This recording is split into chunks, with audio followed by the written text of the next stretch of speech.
What's going on, guys? Bryce back again here. There is no one in the gym, and so I thought, what more perfect time could there be to talk about deadlift and deadlift technique? I just finished a workout, and just kind of want to go through as much of a systematic view of deadlifting as I can. I've been a coach for just about 10 years and have worked with athletes who pull a lot of different ways, and have been a fan of the sport for a long time. And besides learning how to deadlift myself and successfully pulling over 800 pounds, maybe 4 or 5 times by now, I've observed a hell of a lot of deadlifts in the world. And I think when we talk about the deadlift, one first thing we have to admit to ourselves is that high-level athletes pull huge deadlifts many, many different ways. That should give us pause to not dig ourselves so entrenched in any one particular cue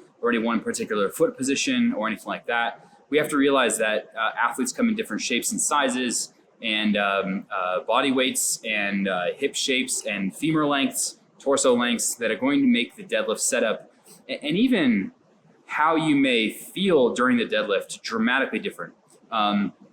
If I say to someone, you should primarily feel your quads when you deadlift, but their leverages are such that they're more leaned over than I am at the start of the deadlift, they're going to feel dramatically different when they start deadlifting. And there's not a way for us to communicate with each other to get on the same page. So really putting yourself in the shoes of someone else when you teach them how to deadlift is really, really important. Nevertheless, I think there are a few things that most people agree on when we talk about like what makes a good deadlift. We talk about like removing slack from the system. We talk about a lack of wasted effort. We talk about like bar path, center of gravity. We talk about the rules and staying within the rules, so no hitching, making sure that you finish with your shoulders back. Things like this are kind of like these universals that we can go through. So I really want to try to take what I've learned about the deadlift and see if some of that might help you guys out there with your deadlift overall. So while I've pulled sumo for the last 6 or more years, I spent the majority of my time deadlifting conventional and pulled up to 725 or so conventional. So I want to talk about both of them. So let's kind of go through from the basics. I'm going to stop this video and restart it so I can get the camera in position. All right, let's first start off with stance width. I think how you step to the bar and what your feet look like is going to be the first thing you do once you step to the barbell. Now, for conventional deadlifting, typically a good place to start is for your feet to be directly forward, somewhere around shoulder width. If you are a more heavy set person, if you're carrying a little bit more body fat in your upper body, you may prefer and feel a little bit more natural to have your foot stance a little bit wider. All this does essentially is create a little bit more room at the bottom, so you don't feel like your breath is being cut short when you kind of fold into that starting position. The bottom position should feel a little bit more comfortable. And this mirrors what we see in top level athletes. If we take a look at some of the top athletes, typically as they get into the 120 kilo weight class, 120 plus kilo weight class, if those athletes are conventional deadlifters, their foot stance is going to be slightly wider. Now, for people who are in, let's say, 93 kilo class and under, and the correlate for the female weight classes, somewhere either just wider than shoulder width or just narrower than shoulder width is kind of where we're at. And I'll show you what that looks like at the bar. So for me, that's kind of right around here. And a little bit wider, I might be right around here. Now, what do I do with foot angle? Toes in, toes out. I would say for most people, either directly forward or like 5 degrees out is where you're gonna feel most comfortable and feel kind of most transfer into the floor. And then of course, if we were talking one of those athletes in, let's say, 120 and 120 plus, we might be a little bit wider. I've even seen some strongmen kind of get their stance even wider, somewhere around here, although I would say that's far less common to have your stance somewhere around here. Now, as a rule, There is not just conventional deadlifting. There's not just sumo deadlifting. There's an entire range between those, and it's fluid.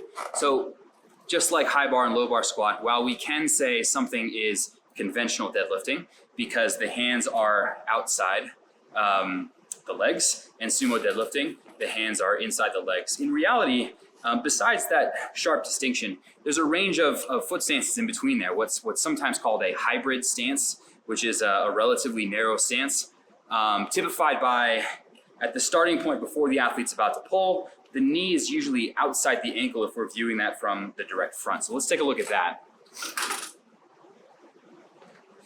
Let's see, somewhere around here and somewhere around here. So this might be what we might call a hybrid stance. We could even go a little bit wider than that for me. So this even might be a hybrid stance. Note where my knee is in relation to my ankle here when viewed from the front. Okay, so it looks a little froggy, but it's essentially that. Now, how do you know what's going to be right for you? Well, ultimately, there are not many shortcuts here. Oftentimes, you're just going to have to try and see what feels best for you. As a general rule, though, the wider your stance, the more your toe angle ends up outwards. Now, there are bounds to this, like with a toe angle like this, your center of gravity is going to be very small. It's like a ballerina, right?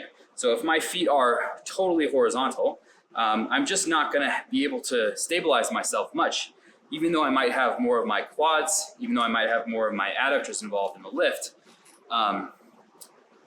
It's just going to be harder to balance. So it's not just about one thing. And in fact, powerlifting in general is about trade-offs and kind of maximizing the peak at which we get the best of all possible worlds, right? So while I may find a position that puts me in the most upright position, maybe that also doesn't allow me to maximize my muscle contribution to the lift or have me feel in my center of gravity. So if you're doing conventional, the stance that I told you before, where your feet are either straight forward or 5 degrees out, good place to start. If we're talking sumo, the point at which your knee is directly above your ankle is a good place to start. So that's where I've ended up finding my ideal, but that could be just a starting point for you, at which you then venture out and try slightly narrower, slightly wider. And I do want you to view this as a lifelong process. So it's not like you find your ideal technique and boom, you're good, you got it. This is something that you work on for a long, long time. And every once in a while you revisit and say, that stance that I thought was good, let me just try something and see if it's better. And you might end up with, one of two situations. One of three, it's on a par. So, it's not better or worse. It's actually better, in which case maybe you make the switch or you try it out over a trial period, or it's worse. And you kind of reconfirm that your stance as it is a good thing, So this is an ongoing process. Anyway, sumo stance. So it's important to have kind of references when you actually set your stance. This is especially true for sumo. So the one thing you can do is you can eyeball how far your toe is from the plates here. And you can make that consistent every single time. The next thing you can do is you can eyeball where the ring is, the powerlifting ring is, in comparison to your feet. And that's what I end up doing. So I stand in my full height so that my eyes are at the same spot. And I set it up so that I'm looking through the powerlifting ring and have it directly in the middle of my shoelaces. So that's kind of like my way that I can get to the same repeatable position every single time. And my feet are right about 45 degrees in width here as I'm standing up, okay? Now, as I've talked about before, if you're just switching to sumo, it may take you a little bit of time for your adductors and your hip flexors to kind of catch up with the rest of your muscularity that's also already good at conventional deadlifting. So it may take a little bit of time to kind of bridge your way so that you're ultimately good at sumo. Well, let's not forget about those athletes who are taller or those athletes whose leverages support the fact that their toes need to be very close to the plates. At that position, that may be where you find yourself the strongest, but it also may be kind of sketchy to do rep work because every time you drop the plates, you're going to be very close to kind of nipping the end of your feet. I've seen it happen. It's sketchy. So you can decide, do I want to just do singles in my training? Do I want to have like a comp stance and then do conventional deadlifting for my rep work? Or do I want to take the chance? Do I want to bring my stance in? So that's a decision you may have to come to. But, you know, again, it's a good idea to kind of explore the gamut. And I think comfort and strength are probably your two biggest indicators as to which direction you might ultimately go. So if it feels comfortable, that's a good first step. And if it feels strong-ish, or if it feels like it could be strong eventually, that's a great second step. Especially early on, I would say comfort drives first. Now, what things might determine that? Hip shape might determine that. Relative muscle contribution. So are you more strong in your quads, more strong in your hamstrings or glutes? How's your back? How's your general athleticism? Do you know how to brace? Things like that. So again, I want to talk about all of this. So I'm going to build this up from the ground up, right? We've just been talking about foot stance for now. So let's talk about another thing that I don't think really gets enough credit, and that is like center of balance, okay? So I'm going to pause this and raise the camera real quick. Okay, top-down view here so we can talk about center of balance. Essentially, throughout the deadlift, and this is kind of one of the cues that I've kept for years and years and years, you should feel relatively even in your feet from front to back throughout the duration of the lift. So from the moment you go down and grab the barbell through the moment that you finish the lift, you should feel balanced. You should feel kind of even pressure on the front of your foot, kind of your big toe, the ball of your foot, even your pinkies as you're kind of grabbing the floor with your feet. To your heels, you should feel kind of even pressure between them. I've seen some people pull effectively with only heel pressure. I've seen very few people pull effectively with just toe pressure where their heels are kind of coming up. But typically, I think I see the most people effective when pressure is even. Now, the nature of the lift almost forces this, because if you're not in your center of balance, you're going to fall forward or you're going to fall backwards. It doesn't always happen that way. You can kind of force yourself into a more heel-driven posture if you want to. And I really don't suggest it for most athletes. You might end up there, of course, but I don't suggest that as a starting point. So what I want you to do to kind of experience this is I want you to stand up and take your sumo stance or take your conventional stance, whatever the case may be. Hopefully you can still hear me. Okay, let's take your foot stance, and I just want you to close your eyes. Okay, so as you close your eyes, we lose a little bit of proprioception. But really what we do is we get to hone in on some other senses. So I want you to find your feet, okay? I want you to feel your feet in the floor. I want you to grab the floor with your toes a little bit. And I want you to make it so that you feel the pressure very even between the ball of your foot and the heel of your foot, okay? And from there, I want you to slowly, keeping your eyes closed, I want you to go down and pretend like you're grabbing the bar, okay? And I want you to stand up slowly, taking essentially a slow version of your sumo deadlift. This exact same thing works with conventional deadlift. And I want you to just practice that a few times and see what that feels like, okay? This kind of balance, and you may get a little bit of those balance checks as you find yourself kind of either slightly in front or slightly behind your center of gravity. Once you feel this, try to speed it up a little bit with your eyes closed, okay? Try to speed it up a little bit so you have that center of gravity. Now, this is crucial, okay? Let's bring this to the barbell for a sec so we can talk about a few more things. All right, there we go. All right, so I'm gonna put myself in that same position, all right? And I'm gonna go down and I'm gonna grab the bar. So for me, the position where I am able to feel that as I'm lifting the bar off the floor. So essentially, if I were to just do a pause deadlift, is this point right here. So I feel very even pressure across my feet. Now, the point at which I'm starting the bar for me is directly against my legs.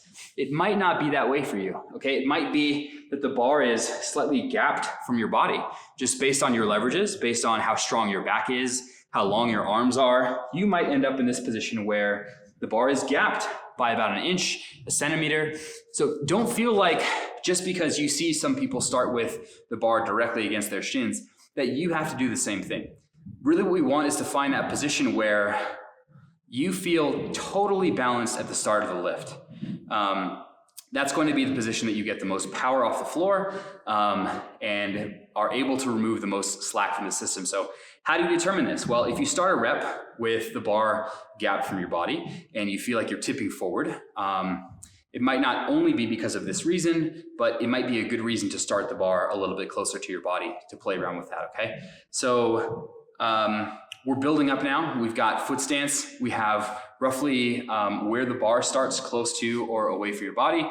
And we also have this very important concept of foot balance overall. And that's something that will carry you through to advanced levels of deadlifting. We're on the side of the bar now, so we can talk about kind of starting position from the side. Now, the deadlift is not a two-dimensional lift, and as simple as some models are for like what biomechanics should look like for the deadlift, it's a three-dimensional lift. So this is one important piece, but it's not all of what it is to be a deadlifter. That said, we can pick up on some useful things from a side perspective. So we're going to stay here for just a few minutes. So you've got your stance width. You potentially have how close or how far the bar should start away from you, but how high or how low should your hips start? So let's start with a few assumptions. Assumption number one, your hands need to be on the barbell. Now, of course, I can take a full grip of the bar, or I can let the bar kind of sink a little bit lower in my hands. I can take a mixed grip, or I can take a hook grip. These are all options we can do that may slightly change the length of your arm. Another thing that may change the length of your arm is whether or not you tuck or whether or not you relax your shoulders down as low as possible. Typically speaking, for sumo deadlifters, we want tightness in the upper body, but we want the shoulders to be as low as possible so that we don't have to pull the bar any farther than we have to. This does a few things for us. It allows us to have a more upright back, which eventually allows your hips to be a little bit closer to your center of gravity, which is called the hip moment arm. And that ultimately will give you a better deadlift overall. So some of the decisions we're going to make are to give you a shorter hip moment arm. These are the types of deadlifters you see who have a short hip moment arm who look like they're naturally built for the deadlift. They have long arms. Even before they pull the bar, they already look upright. After they pull the barbell, their hands are just barely above their knees. That's an efficient deadlifter. It's not on the cards for everyone. If that's you, I love you. You're an awesome deadlifter probably, or you will be soon. We'll be seeing you at a USA powerlifting competition or a world level competition sometime soon.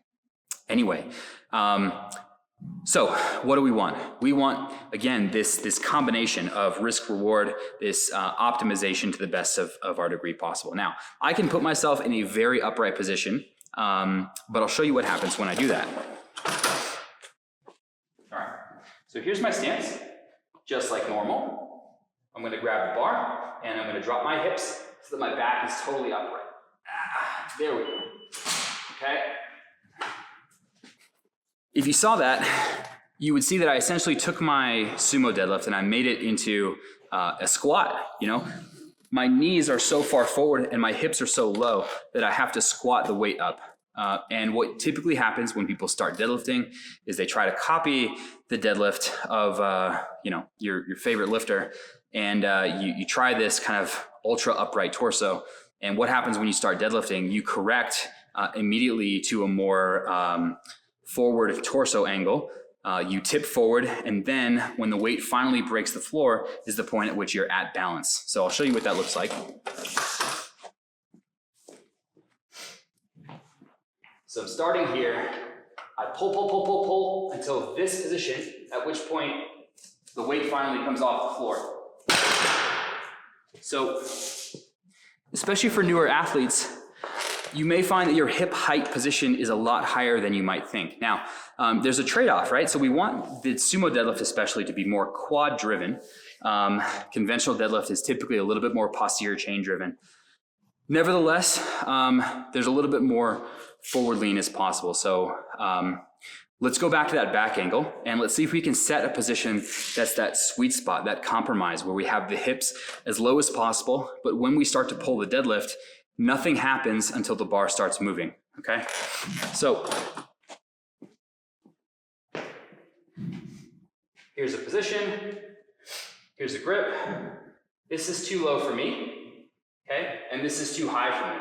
So somewhere kind of right in between those is where we want to be.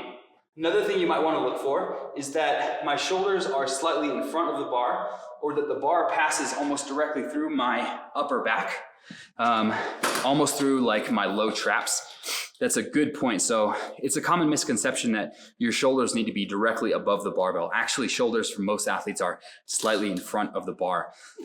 That prevents you from feeling like you need to tip forward. So these are some ways to kind of set your starting position. So we have a back that's totally straight. We'll talk about round back deadlifting in just a minute. We have your femurs, which obviously can't bend, hopefully not. So we set you in such a position where what am I trying to say? Your hips are as high as possible. Your arms are completely straight, so there's no bend in your arm. And this position is called removing the slack from the system. Essentially, what we want is that when you start the effort of pulling the bar, nothing moves until the bar starts moving. So you strain and you strain and you strain as you're breaking inertia, but nothing moves until the bar actually starts moving.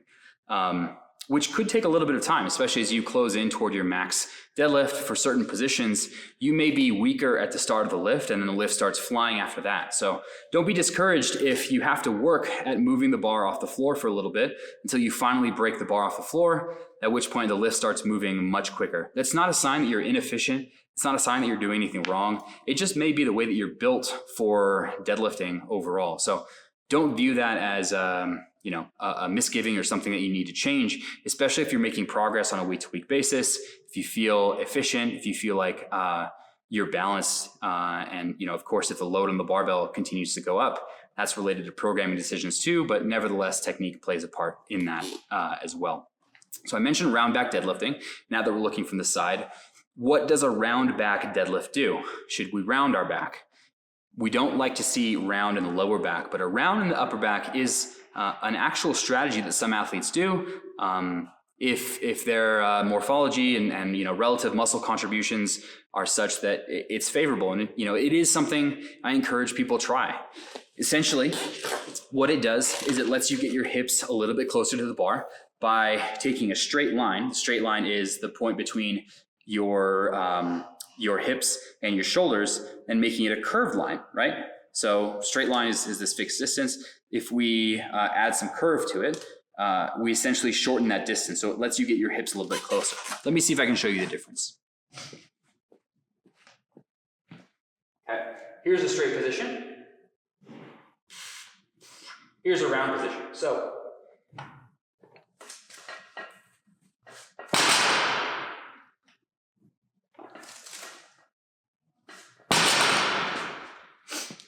all right, it's not the way that I pull, so it feels a little bit awkward. Nevertheless, what happens if people do that is they're faster at the start, because that initial position is a little bit more advantageous, and the very end ends up being more difficult. Because why? Because you have a rounded back, and you've locked out your hips, you've locked out your knees, and now you have to straighten up your upper back to kind of finally finish that lift. And that ends up making it harder overall. So this isn't about what's harder or what's easier. This is about what leads to your biggest deadlift. Again, there's so many different styles of deadlifting. It's hard to give kind of one universal. It's really just about trying different things. But I think it's important to know the reasons why people might use different versions of these variations. So round upper back, you'll be faster at the start. You'll be a little bit slower at the end. It's really just about trade-offs. You're gonna have to try and see what ultimately works best for you. Universals, still probably shoulders as low as possible, removing slack from the system, keeping the bar somewhat close to your body, especially as the bar passes your knees. So let's talk about a little bit more about what your body should be doing. Briefly, let's go back to the front and consider just a few more things. Okay, so from here, all I want to do is talk about where the knees should be. Some people deadlift with knees slightly inward. Some people deadlift with knees kind of way out. This has to do primarily with hip shape. So where your hips feel most comfortable. And you can do almost a passive range of motion test to see where you're coming up against restriction here. Is it kind of, is this the end of your range of motion here that you feel comfortable, or do you have a lot more room kind of way out to the side? And that may even help you decide if your stance width should be much wider or much narrower overall, you can use comfort as a guide for that too. What we ideally want is for your knee to be tracking relatively at the midpoint between where your hip is and where your ankle is. And I know that sounds obvious, but we see some people that kind of violate that rule. So you should kind of default to that position regardless of what you're doing. Nevertheless, that's ultimately where we want to be. Now, all of these rules apply to like position, I don't know, 80, 85% of the time.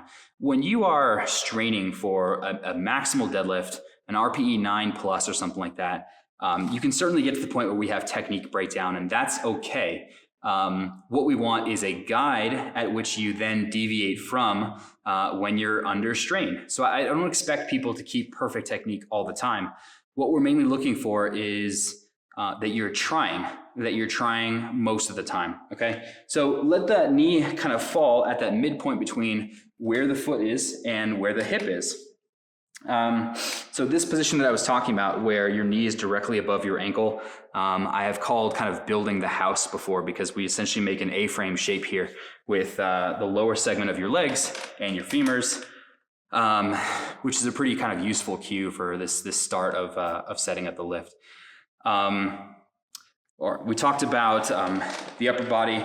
So if you use a hook grip, you can usually allow your shoulders to be just a little bit lower. If you have a mixed grip, you have one arm which is pretty long, but you have another arm which is shortened because you're kind of engaging your lat, and you have to make conscious effort to keep that shoulder down a little bit lower over time to kind of keep some even symmetry between the two sides overall.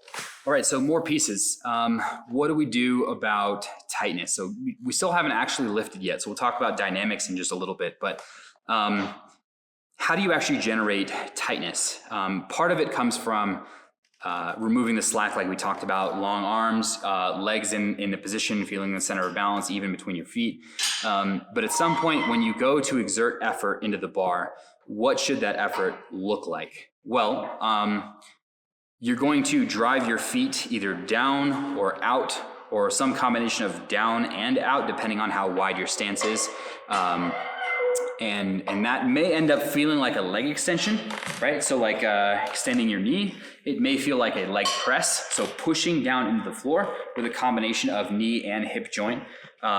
It may feel like standing up. So we can use many different cues. They can be internal cues. Internal cues are cues referencing body parts. We can use external cues, which are more kind of ideas or things referencing your environment. Those are typically more effective, both in actual outcomes, speed of learning, skill retention. So yeah, I guess speed of learning and skill retention are distinct. Anyway, external cues are the shit. They're the way to go. But they're not always useful, especially for newer athletes. So anyways, we're pushing down into the floor. We want that pressure to be relatively even. But what is happening if we're not doing anything with the upper body? Well, your hips are just going to rise without the bar rising, because we also have to pull with the upper body. And if we're not bracing the midsection, then we're missing a key component. So I want to talk about the lats first. The lats function a few different ways. One of the ways is by taking your arm and bringing your arm down like this. One is by taking the elbow and bringing the elbow in like this. Those are kind of the two key ways that we're going to talk about for this specific use case. Really what we're looking at is almost an isometric contraction, or a contraction without the lat actually moving, okay? So you may have heard this cue many times, but something like squeezing a deck of cards, in your armpits. But especially for a sumo deadlift, you almost want to think about pulling your hand into your body this way, okay? So if you just take your starting position here, take your hands, slap them against your legs here, and press your hands into your body, you should feel your lats engage already, just by doing this. So I kind of feel my lats doing what's called an isometric contraction. And one way to pull is just to take care of the lower body like we talked about just a moment ago. And in the upper body, try for that. So try to pull the bar into the body a little bit as you finish deadlift that way. So pulling into your body. You almost want to like tuck and create a little pocket. You can also think about taking your elbow and almost subtly rotating it this way a little bit. So we have the shoulders. We take the shoulder and push it down as low as we can. and then take the shoulder and almost pin it into the body a little bit this way. Okay, so the combination of these things will create a really tight position. What do we do with bracing? Well, you push out against the belt, you take in a deep breath, and you hold it as you begin the rep.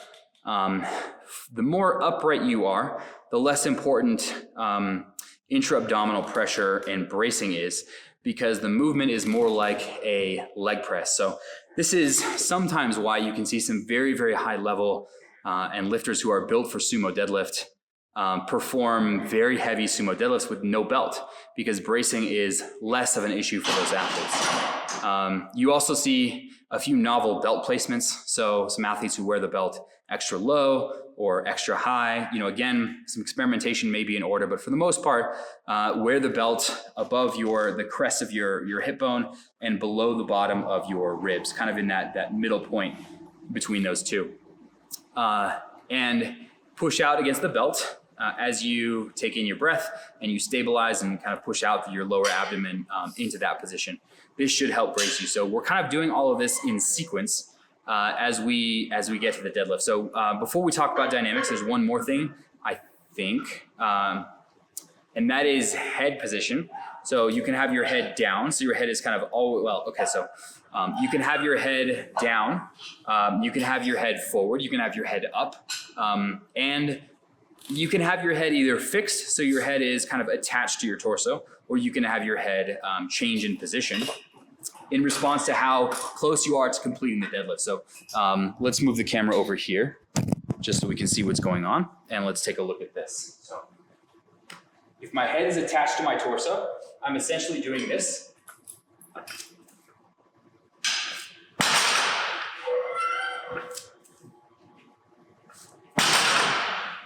Perfectly fine way of deadlifting. As my body moves, so does my head in one specific piece. So this way, as my body moves, so does my head. For other athletes, the head is in a fixed position as the body moves. The head stays forward, even as the body changes position. So here, let's go with double overhand. Here, my head is forward and stays forward the entire time as I'm lifting. Both these are perfectly fine. This is because the head is relatively outside the kinetic chain. There is a chance that a little bit more extension in the neck may help, well, number one, change your center of gravity, right? The head weighs 10 pounds, so the head being forward puts a little bit more of your center of gravity forward. The head being up puts a little bit more backwards. Small contribution, but yes, absolutely noticeable. And the second thing is that a little bit of extension almost gets rid of a loose point in the kinetic chain. It's like when athletes use a mouth guard and kind of bite down, so there's no kind of looseness overall. A little bit of tightness gets rid of that looseness where your head can kind of move in a lot of different positions. So that's one more piece. All right, let's talk about movement. Okay. The weird thing is that in the squat, when we squat, we see a relatively smooth contribution between the hips and the knees. We typically don't see the hips shoot back and then shoot forward at the end. We see kind of a relatively smooth position here, even as the bar must stay over the center of gravity, like it needs to do with the deadlift. However, with a sumo deadlift specifically, typically what happens is that the athlete stays over the bar slightly longer, engaging more of the quads, treating the first phase of the sumo deadlift as more of a leg press, at which the second phase of the sumo deadlift turns into more of a hip extension, okay? So you can imagine that the first phase is a leg press, and the second phase is a hyperextension over on your hyperextension machine of choice. This has to do with which muscles are involved in which specific phases. So again, not a universal rule at all, but typically for a lot of high-level athletes, we see them over the bar a little bit longer, and then we see the hips coming through or the shoulders coming back to finish the lift in that order. So it is quad-driven, leg pressy, leg extension-y at the start, and then lower back, glute, even upper back driven to finish out the lift at the end. Let me show you what it looks like.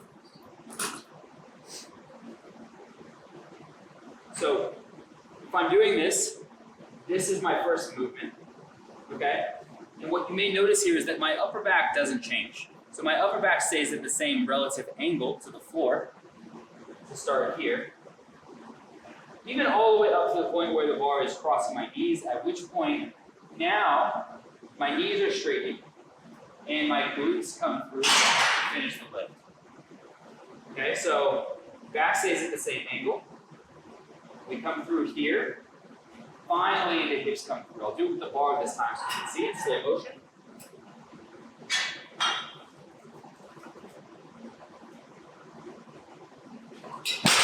And fast motion.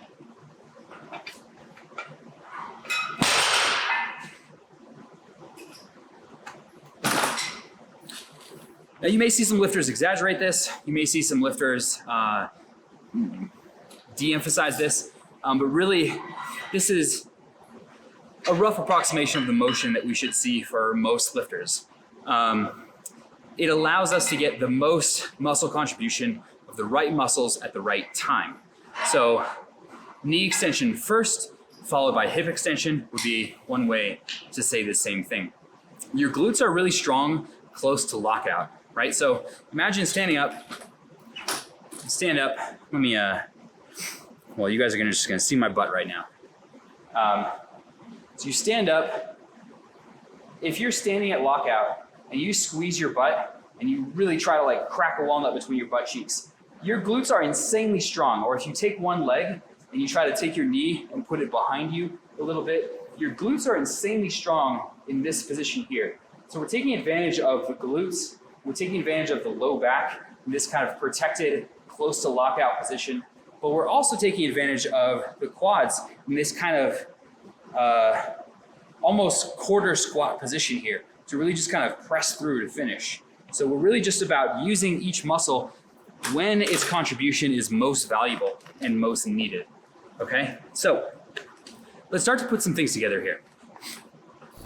All right, so we're gonna go through a few things. We have our stance width, we have how close or how far the bar is gonna be away from us, we have where our knees are. I know this feels a little bit overwhelming.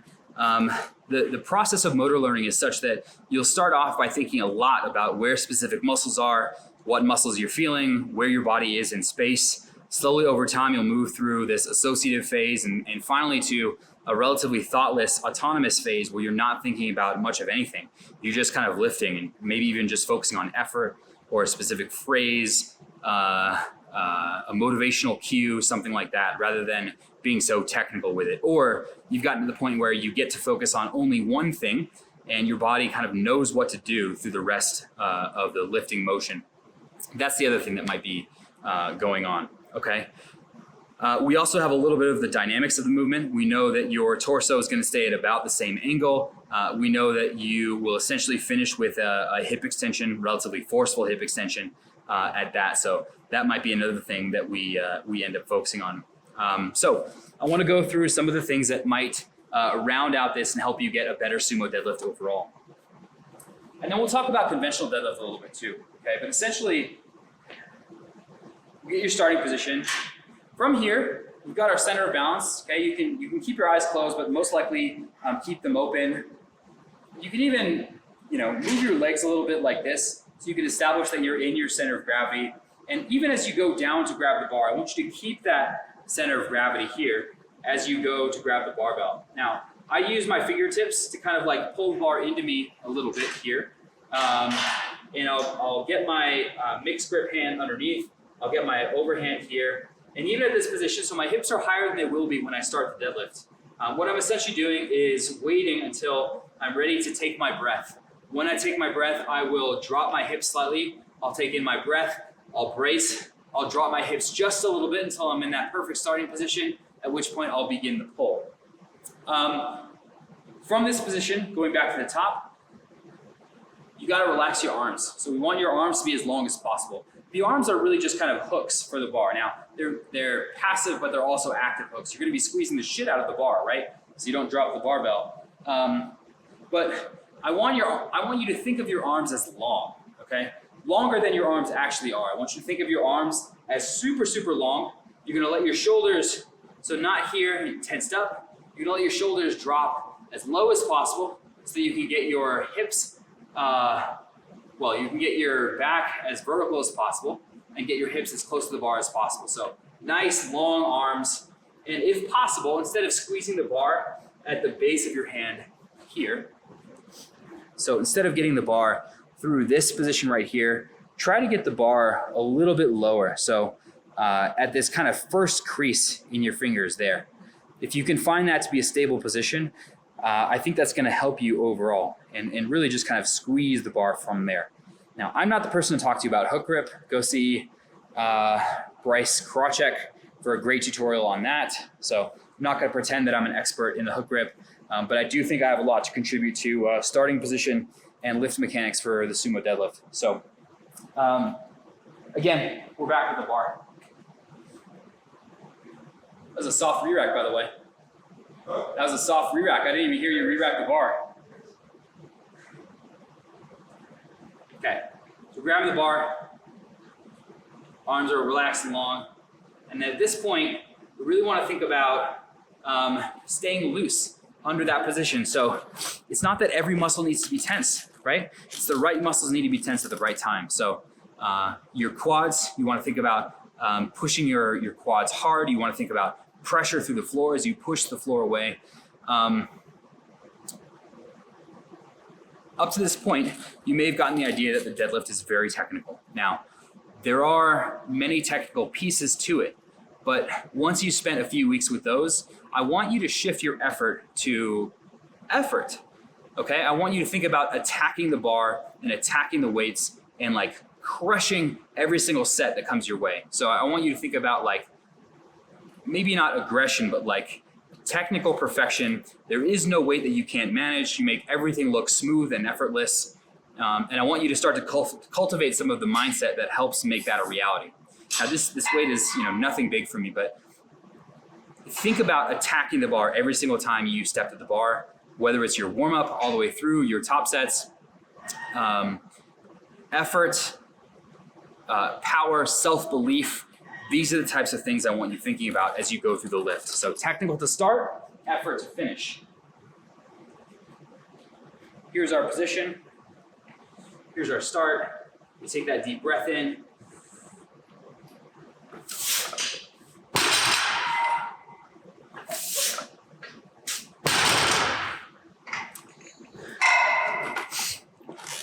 Deadlifts no scared.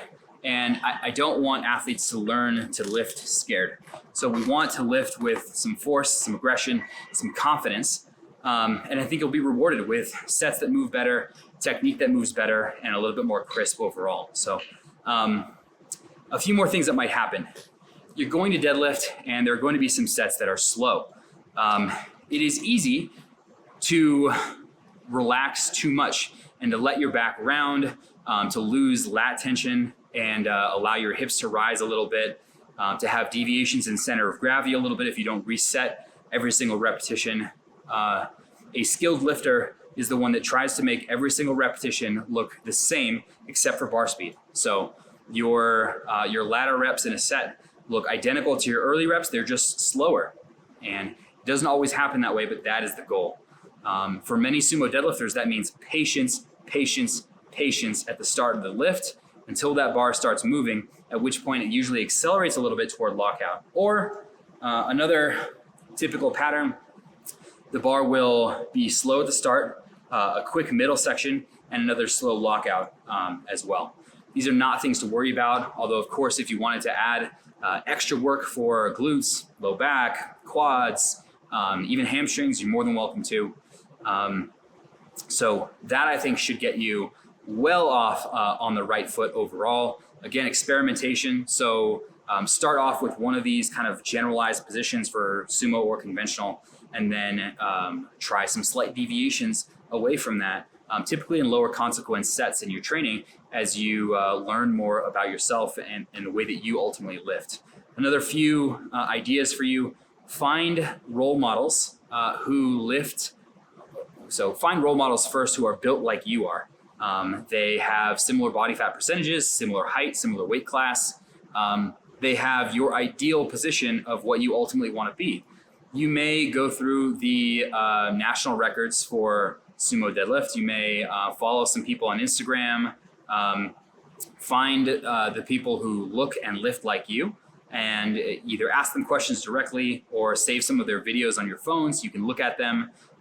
One way of lifting isn't just about talking about the lift, it's about watching and then following after the fact. So that's another great way of learning more about the lift. So we have this confidence piece, we have this technique piece, learning and watching. Even visualizing can help. I know there's some studies about that. I'm a little skeptical that you can close your eyes and visualize and actually make strength gains, but studies say yes, that's actually a thing you can do. Nevertheless, spend some time thinking about this. Take some video of yourself. Take some video of yourself from some different angles and look at it. And of course, you can ask me or any one of the TSA coaches about your technique. We'll be doing some technique reviews soon, some kind of public ones that we'll put up on the YouTube channel. But really, I think this is a good start without getting so specific and giving you some specific cues. I will say, here's some things that have worked well for me. The long arms cue has worked really well for me. Pressing my feet kind of even through the floor has worked really well for me. And then ultimately, lately, things have been less technique driven and more focused on just effort. Putting on a song, getting ultra hyped, and then just letting my body do its job. You shouldn't have to think about technique forever. You should get to a point where your technique is kind of on autopilot, at which point then you switch over to purely just focusing on effort overall. This is the same thing that happens in many other sports when we're talking about skill acquisition overall. Gymnasts, all the way to basketball players and free throw shots, darts, bowling, you name it. Any kind of closed skill is the same kind of thing here, where at some point thinking more about the skill actually is more detrimental than effective. All right, if you have any questions, leave them in the comments below. For conventional deadlifters, things are a little bit more simple. Your center of gravity is a little bit wider, so there's a little bit more forgiveness when it comes to being in your center of mass. Typically, the starting position is slightly more leaned over because the hips are a little bit higher, because your stance isn't sumo. So you've taken your feet from being straight up and, you've taken your feet from being a triangle base to being straight up and down, so your hips are a little bit higher overall. That said, it doesn't necessarily mean that sumo is more efficient for everyone. Please don't misunderstand me. It's not that sumo is the way to go for everyone. The pieces about lat tightness are just as effective, just as important, if not more important for conventional deadlifters as they are for sumo deadlifters.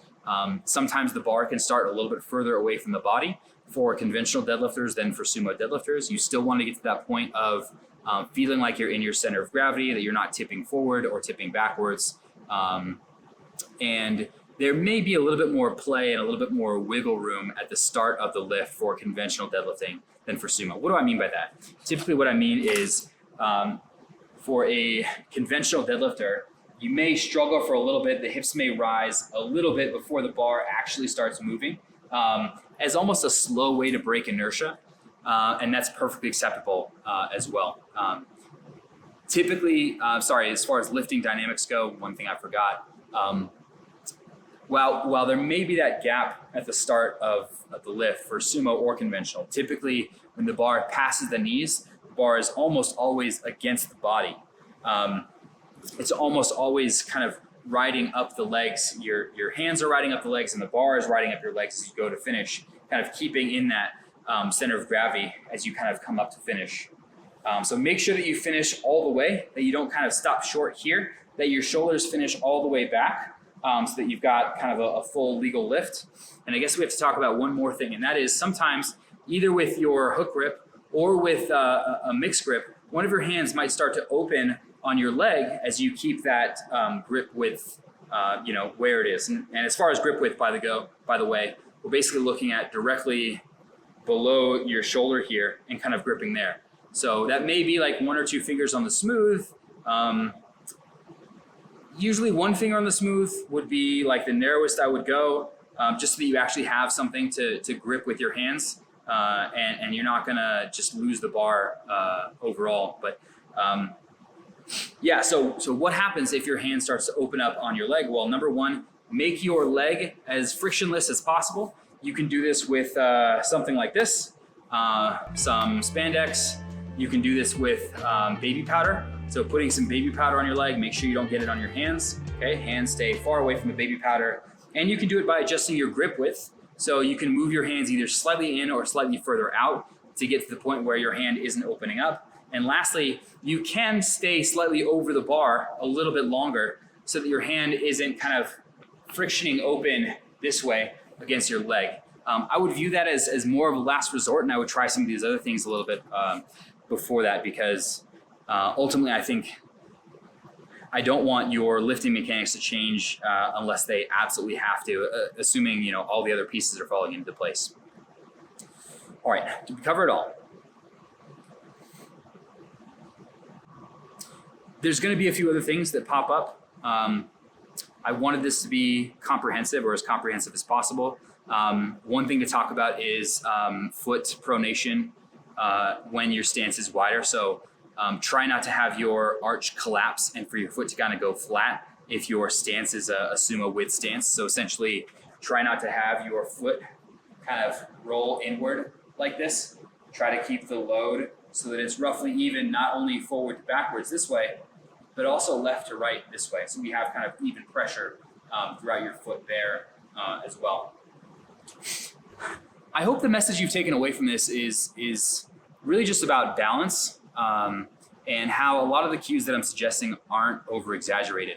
We're kind of talking about the middle path, especially as a starting point. Now from there, you can certainly diverge, but I think this should account for how to get most people's sumo deadlift better more often than not.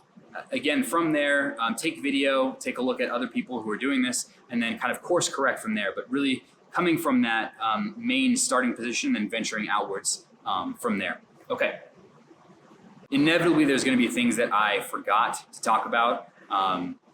There may be more follow-up videos after this. So certainly get at a big chunk of the basics. From here, please feel free to ask questions.